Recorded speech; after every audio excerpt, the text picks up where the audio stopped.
Hello students, ये बच्चों हमारी केमिकल काइनेटिक्स की अब लास्ट वीडियो है। इस वीडियो में हम पहला हेडिंग पढ़ेंगे फैक्टर्स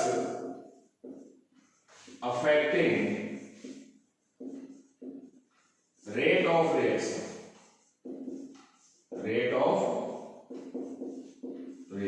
कौन कौन से वो फैक्टर्स होते हैं जो रिएक्शन की रेट पे अपना इफेक्ट डालते हैं। तो पहला जो फैक्टर है और जो सबसे इंपॉर्टेंट है वो है टेम्परेचर। क्या है? टेम्परेचर। होता क्या है, जब किसी रिएक्शन मिक्सचर का जब हम टेम्परेचर बढ़ाते हैं तो उसमें जो रिएक्टेंट मॉलिक्यूल्स है उनकी काइनेटिक एनर्जी बढ़ती है, जिस वजह से नंबर ऑफ कोलिजन्स बढ़ते हैं। और जब नंबर ऑफ कोलिजन्स बढ़ेंगे तो नंबर ऑफ इफेक्टिव कोलिजन भी बढ़ेंगे। इफेक्टिव कोलिजन्स वो होते हैं जो प्रोडक्ट बनाते हैं। मान लो पहले 100 कोलिजन हो रहे थे और 2% यानी 2 कोलिजन इफेक्टिव थे, अब होने लगे 1000, तो अब कितने कोलिजन इफेक्टिव हो जाएंगे? 20। प्रोडक्ट ज्यादा बनेगा। तो टेम्परेचर बढ़ाने पर number of collisions as well as number of effective collisions increase होते हैं, इसलिए रेट ऑफ रिएक्शन इंक्रीज होती है। एक टर्म आती है टेम्परेचर कोफिशिएंट। ऐसा देखा गया है किसी भी रिएक्शन की रेट डबल हो जाती है जनरली, 100% एक्यूरेट नहीं है, जनरली डबल हो जाती है जब उसका टेम्परेचर 10 डिग्री सेल्सियस या 10 केल्विन बढ़ा दिया जाता है। हमने किसी एक ही रिएक्शन एक है, उसकी एक बार रेट कांस्टेंट निकाला 310 केल्विन पे और एक बार निकाला 300 केल्विन पे। This ratio is known as temperature coefficient. Temperature coefficient is the ratio of two rate constants of a reaction differing by 10 degree Celsius या 10 केल्विन। इसकी वैल्यू जनरली 2 आती है और कभी कभी 2.1 आ जाएगी, कभी 2.5 आ जाएगी या 3 तक आ सकती है। जनरली 2 आती है। अगर टेम्परेचर कोफिशिएंट की वैल्यू 2.6 आ गई, सपोज करो, इसका मतलब ये हुआ कि 10 डिग्री टेम्परेचर बढ़ाने पर उस रिएक्शन की रेट 2.6 टाइम्स हो गई, यानी डबल से भी थोड़ी सी ज्यादा हो गई। तो पहला फैक्टर था टेम्परेचर। दूसरा था सरफेस एरिया। सरफेस एरिया बढ़ेगा तो रिएक्शन की रेट बढ़ेगी, क्योंकि कोलिजन सरफेस पे ही होते हैं। थर्ड था कंसंट्रेशन ऑफ रिएक्टेंट्स। रिएक्टेंट्स की कंसंट्रेशन बढ़ाने पर रेट बढ़ती है, लेकिन जीरो ऑर्डर रिएक्शन की रेट नहीं बढ़ती है, क्योंकि जीरो ऑर्डर रिएक्शन की रेट रिएक्टेंट की कंसंट्रेशन पे डिपेंड नहीं करती है। बाकी सब की रेट रिएक्टेंट की कंसंट्रेशन बढ़ाने पर बढ़ेगी। अब फर्स्ट ऑर्डर रिएक्शन है तो कंसंट्रेशन डबल करने पर रेट डबल हो जाएगी। सेकेंड ऑर्डर रिएक्शन है तो कंसंट्रेशन डबल करने पर 4 टाइम्स हो जाएगी, क्योंकि ऑर्डर 2 है तो 2 डबल कर रहे हैं तो 2 की पावर 2 कितनी होगी? 4। तो ये होता है। जो फोर्थ फैक्टर है वो है इफेक्ट ऑफ कैटलिस्ट। यहां पर बच्चों आप यहां ध्यान दोगे, आपने एक्टिवेशन एनर्जी पढ़ी थी। इस एक्सिस पे हमने एनर्जी ली थी, ये थी थ्रेशोल्ड एनर्जी, इतनी एनर्जी रिएक्टेंट की थी, ये थी एक्टिवेशन एनर्जी, ये बन गया प्रोडक्ट। इतनी एक्टिवेशन एनर्जी है EA। लो एक्टिवेशन एनर्जी जब होती है लो तो रिएक्शन फास्ट होती है, और अगर एक्टिवेशन एनर्जी हाई होती है तो रिएक्शन स्लो। क्योंकि लो एनर्जी गेन करना बहुत आसान है, ढेर सारे रिएक्टेंट के मॉलिक्यूल थोड़ी सी एनर्जी गेन करके एकदम से प्रोडक्ट बनाना शुरू कर देते हैं। तो लो एक्टिवेशन एनर्जी अगर है तो रिएक्शन फास्ट होगी। जैसे मान लो 33% मार्क्स चाहिए पास होने के लिए, सेक्शन ए में बच्चों के 25 मार्क्स आए परसेंट, सेक्शन बी में 10%। अब इन बच्चों से कहा कि 10 दिन तक और तैयारी करो, फिर कंपलसरी एग्जाम होगा आपका, तो सेक्शन ए में बच्चों के पास होने का रेट ज्यादा होगा, क्योंकि इनको कितने परसेंट मार्क्स और चाहिए, 33 में से ये माइनस कर दोगे तो 8%, और इन बच्चों को चाहिए 23%, तो ज्यादा मार्क्स गेन करना थोड़ा सा डिफिकल्ट होता है। यहाँ पे एक्टिवेशन मार्क्स है 8% और यहाँ पे एक्टिवेशन मार्क्स है 23%।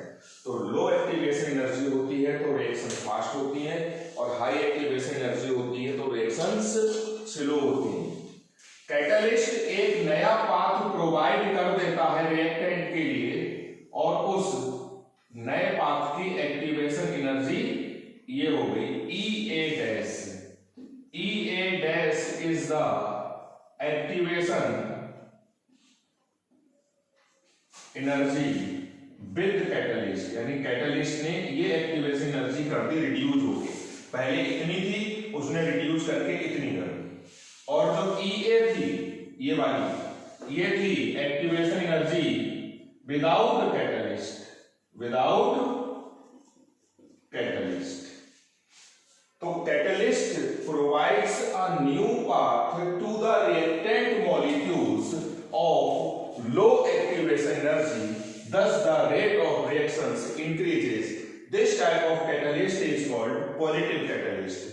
पॉजिटिव कैटलिस्ट वो होते हैं जो किसी रिएक्शन की रेट को बढ़ा देते हैं, और नेगेटिव कैटलिस्ट वो होते हैं जो किसी रिएक्शन की रेट को कम कर देते हैं, डिक्रीज कर देते हैं। तो ये थे 4 factors affecting rate of reaction. अब यहां पर एक टॉपिक है integrated rate law. Integrated rate law हम बात कर रहे हैं जीरो ऑर्डर रिएक्शन की। Let us consider the following zero order reaction. Reactant की इनिशियल कंसंट्रेशन हमने ले ली A0 स्टार्टिंग में, आफ्टर सम टाइम इसकी कंसंट्रेशन कम होके हो गई A। अब तक हम इसको लेते थे A और इसको लेते थे A-X। अब रिएक्टेंट के रेस्पेक्ट में अगर रेट लिखोगे तो हो जाएगा -dA/dt, क्योंकि रिएक्टेंट की कंसंट्रेशन कम होती है। अब तक हम लिख रहे थे dx/dt, क्योंकि इसकी पहले 0 होती थी, बाद में क्या हो जाती थी x। ये थी रेट प्रोडक्ट के फॉर्मेशन के रेस्पेक्ट में, इसलिए इससे पहले पॉजिटिव साइन लगा हुआ था। अब हम रेट लिख रहे हैं रिएक्टेंट के डिसअपीयरेंस के रेस्पेक्ट में, इसलिए यहाँ पे माइनस साइन लगेगा, और rate is directly proportional to concentration of reactants raise to the power order. T time पर रिएक्टेंट की कंसंट्रेशन है A। आप ध्यान रखोगे ऑर्डर 0 है तो पावर क्या लगा दी 0, ऑर्डर 1 होता तो पावर क्या लगा देते 1। ये जो वैल्यू है A0 स्टार्टिंग वाली कंसंट्रेशन, इनिशियल कंसंट्रेशन, ये कांस्टेंट है, और ये हर टाइम पे कम हो रही होगी, यानी ये वेरिएबल क्वांटिटी है और ये कांस्टेंट क्वांटिटी है। प्रोपोर्शनैलिटी का आप साइन हटाओगे तो एक कांस्टेंट लगाओगे, where K is known as rate constant, cross multiply कर दो K dt और इसकी पावर 0, इसकी वैल्यू हो गई 1। इस इक्वेशन को इंटीग्रेट करेंगे, अब माइनस बाहर आ गया, इसका इंटीग्रेशन, इधर K कांस्टेंट था बाहर आ गया A, dx का इंटीग्रेशन x होता है, dt का इंटीग्रेशन t होता है, तो dA का इंटीग्रेशन A हो जाएगा, d हट जाता है, dt का t प्लस A क्या लगेगा constant, where IC is known as integrating constant. और ये आपको पता है कि इंटीग्रेटिंग कांस्टेंट की वैल्यू निकालते हैं तो हम स्टार्टिंग वाली यानी इनिशियल कंडीशंस लगाते हैं। To evaluate the value of integrating constant IC, be applied initial conditions, that is at t equal to 0, जब टाइम 0 था उस समय रिएक्टेंट की कंसंट्रेशन थी A नॉट। देखो 0 टाइम पे रिएक्टेंट की कंसंट्रेशन थी A नॉट। ये वैल्यू यहां पुट करो, A की जगह A नॉट पुट कर दो, T की जगह 0 प्लस IC, तो IC इक्वल टू हो जाएगा A नॉट।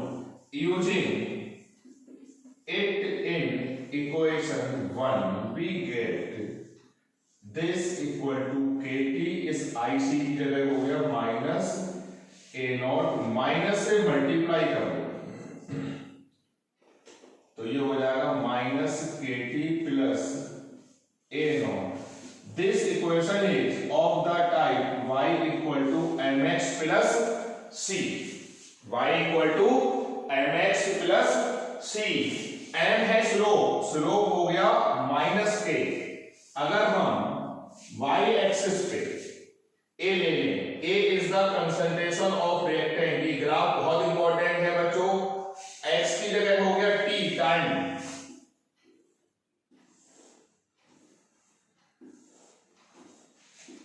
स्लोप नेगेटिव है तो नीचे आएगा, स्लोप हो गया माइनस के, और ये y एक्सिस पे जो डिस्टेंस कट होता है इसको हम बोलते हैं y इंटरसेप्ट, ये हो गया a नॉट।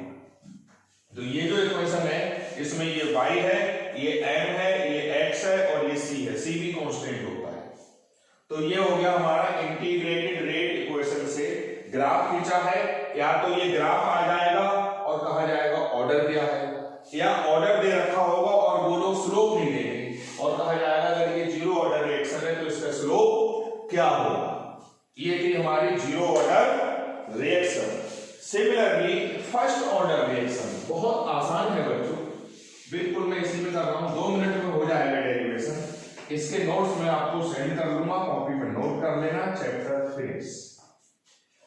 अब हम बात करते हैं फर्स्ट ऑर्डर रिएक्शन की। Let us consider the following first order reaction. ये रिएक्शन फर्स्ट ऑर्डर है तो बिल्कुल सेम चलता रहेगा, इसकी पावर 1 हो गई, इसकी पावर 1 हो गई। अब ए वाली टर्म एक साइड में ले आओ, लेफ्ट साइड में,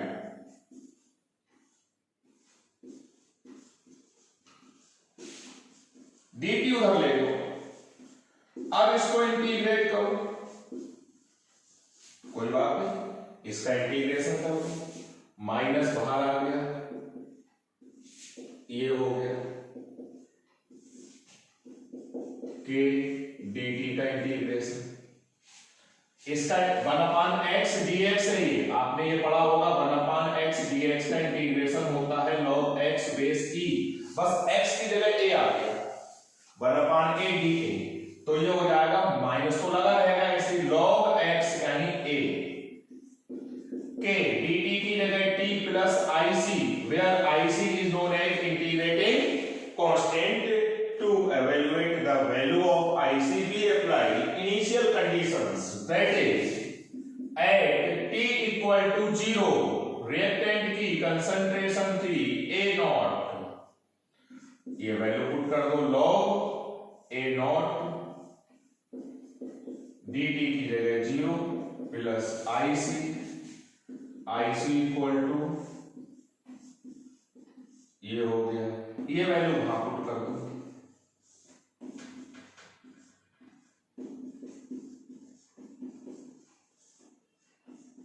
अब माइनस से मल्टीप्लाई कर दो, कोफिशिएंट हम पॉजिटिव करना चाहते हैं, KT plus log a naught. ये इक्वेशन है y equal to mx plus c type की, यानी y एक्सिस पे आप ले लो, बहुत ध्यान देना बच्चों, log a बेस e है, ध्यान रखना, x की जगह हो गया t, तो स्लोप आएगा, ये स्लोप हो गया माइनस के, m को कंपेयर कर रहे हैं, और y इंटरसेप्ट y एक्सिस पे ये जो डिस्टेंस कट हुआ ये हो गया c, और यहां पर c है log a नॉट। ये क्लियर हो गया। अब मान लो ये जो इक्वेशन है इसका हम बेस ई की जगह हम बेस 10 करें तो इसको मल्टीप्लाई करोगे 2.303 से।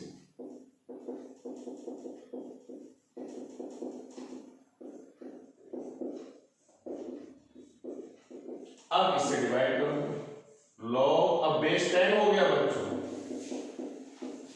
2.303, ये हो गया। अब this is also a type of y equal to mx plus c, ये भी एक स्ट्रेट लाइन की इक्वेशन है। अब अगर आप ग्राफ खींचोगे तो y एक्सिस पे अब आएगा log a लेकिन बेस 10, अब जो आएगा log a लेकिन बेस 10, x एक्सिस पे आएगा t, y इंटरसेप्ट हो जाएगा log a लेकिन बेस 10, और अब जो स्लोप है वो हो गया -k/2 तो जब बेस e होगा तो स्लोप -k होगा और जब बेस log का 10 होगा तो स्लोप ये होगा।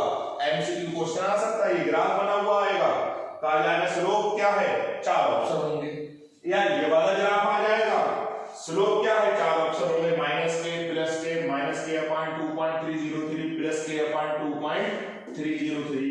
तो आपको ये ध्यान देना है कि ग्राफ बेस ई में खींचा गया है या बेस 10 में खींचा गया है। तो ये दो केस थे, इंटीग्रेटेड रेट लाके एक 0 ऑर्डर का और एक फर्स्ट ऑर्डर का। चैप्टर फिनिश हो गया, आज आप रिवाइज कर लो, अगर आपको लग रहा है कोई टॉपिक बचा है तो ग्रुप में डाल देना, मैं करा दूंगा, फिलहाल इतना सफिशिएंट है। Thank you.